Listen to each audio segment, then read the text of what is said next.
जम्मू कश्मीर में विधानसभा चुनाव का ऐलान। रणनीति पर चिंतन मनन को लेकर बैठकें शुरू। बीजेपी, कांग्रेस और अन्य दलों का क्या है प्लान? सबसे बड़ी बात है कि जम्मू कश्मीर में भारतीय जनता पार्टी इलेक्शन लड़ रही है, जमहूरियत पे बिलीव करती है।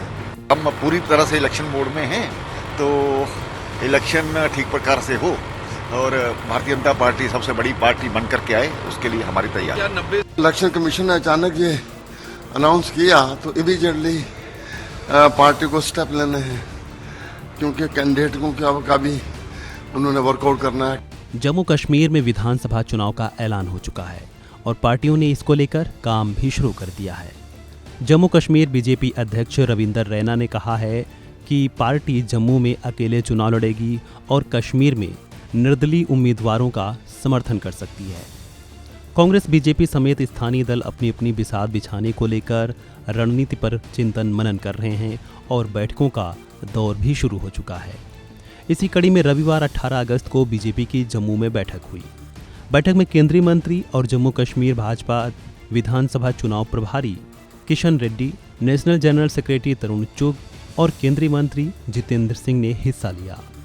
उन्होंने कहा कि बीजेपी चुनाव के लिए 24 घंटे और 7 दिन तैयार है। चुनाव को लेकर बीजेपी और अन्य दलों की क्या कुछ रणनीति और प्लान है, देखिए। मुझे लगता है कि जो भी तत्व, जो भी शक्तियां, जो भी नेता, जो भी कार्यकर्ता, जो भी समाज के वर्ग मोदी जी के नेतृत्व में भारत की इस विकास यात्रा का हिस्सा बनना चाहते हैं, वो भारतीय जनता पार्टी को अपना एक प्राकृतिक संबंध समझते हैं, इसके साथ जोड़ते हैं। और विशेषकर आने वाले समय में मैं पूरे विश्वास के साथ कह सकता हूं कि जैसे आज हम 5वीं नंबर इकोनॉमी है, बहुत जल्दी हम 4थी नंबर पर आएंगे और कुछ ही वर्षों में हम 3री नंबर पर पहुंचेंगे। तो भारत की जो आने वाले समय में जो ग्रोथ स्टोरी है, जो अर्थव्यवस्था को लेकर के, इकोनॉमी को लेकर के, उसमें जम्मू कश्मीर की एक प्रमुख भूमिका रहने वाली है। क्योंकि इससे पहले दूसरी सरकारों ने जम्मू कश्मीर के जो अपार साधन हैं, सरमाए हैं, उनको ना तराशा ना तलाशा।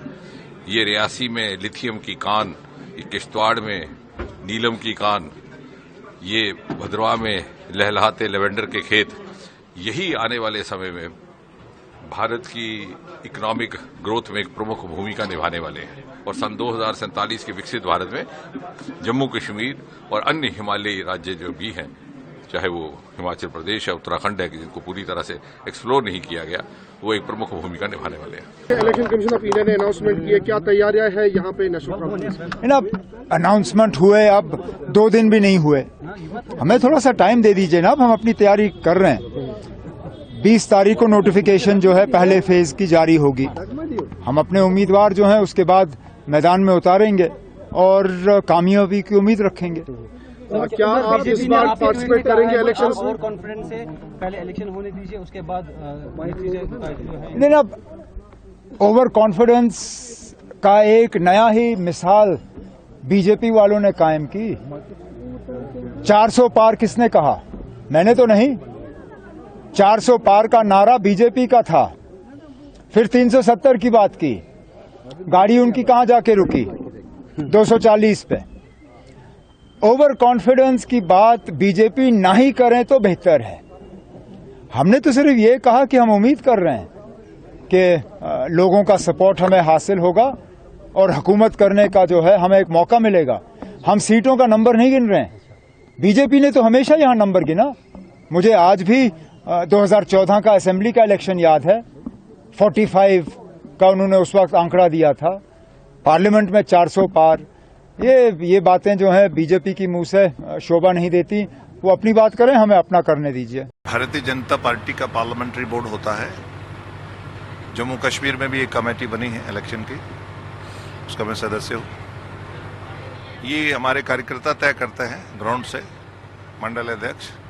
सबसे बड़ी बात है कि जम्मू कश्मीर में भारतीय जनता पार्टी इलेक्शन लड़ रही है, जमहूरियत पे बिलीव करती है। देश के बड़ा हु एंड क्राई करा अपोजिशन है, लेकिन देश के वजीर आजम और देश के वजीर दाखिला ने जो लोगों से कमिटमेंट करी थी और सुप्रीम कोर्ट का जो भी वो था, इलेक्शन होने जा रहा है और होपफुली लोग हमें मौका देंगे। तो आपको क्या लगता है कि सर किस तरह की सरकार आएगी? बीजेपी की सरकार आने वाली है? जो आने वाले इलेक्शन है बीजेपी भारतीय जनता पार्टी को लोग मौका देंगे सेवा करने का। सर लेकिन इसी में अभी बयानबाजी भी होना शुरू हो गई है।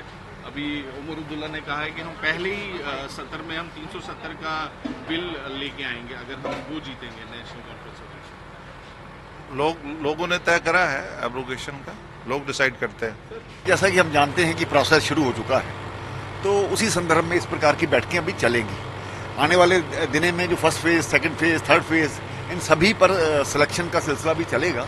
तो उसी संबंध में ये जो मीटिंग्स है रखी गई। तो आज क्या चुनाव में क्या रहेगा उसके बारे में देखिए, अभी केंद्रीय नेतृत्व यहाँ पर आया है, जिस प्रकार से विभिन्न विषयों पर बात होगी, और ये भी है कि इलेक्शन कमेटी की मीटिंग होने के नाते सभी से मिलना जुलना होगा। उसके बाद ही सभी की बात सुनकर के इलेक्शन रणनीति ये स्वाभाविक बात है कि अब हम पूरी तरह से इलेक्शन मोड में हैं, तो इलेक्शन ठीक प्रकार से हो और भारतीय जनता पार्टी सबसे बड़ी पार्टी बन करके आए, उसके लिए हमारी तैयारी। क्या 90 सीटों पे बीजेपी लड़ेगी? देखिए, ये मीटिंगों के बाद ही तय होगा, अभी इस पर मैं कुछ नहीं कह सकता। सर, एक उमर अब्दुल्ला का बयान आया है कि उन्होंने कहा है कि अगर उनकी सरकार आती है तो पहला जो वो बिल लाएंगे वो 370 को फिर से लाने का बिल है, वो बिल लाएंगे। क्या कहेंगे? देखिए, सपने लेना कोई बुरी बात नहीं है।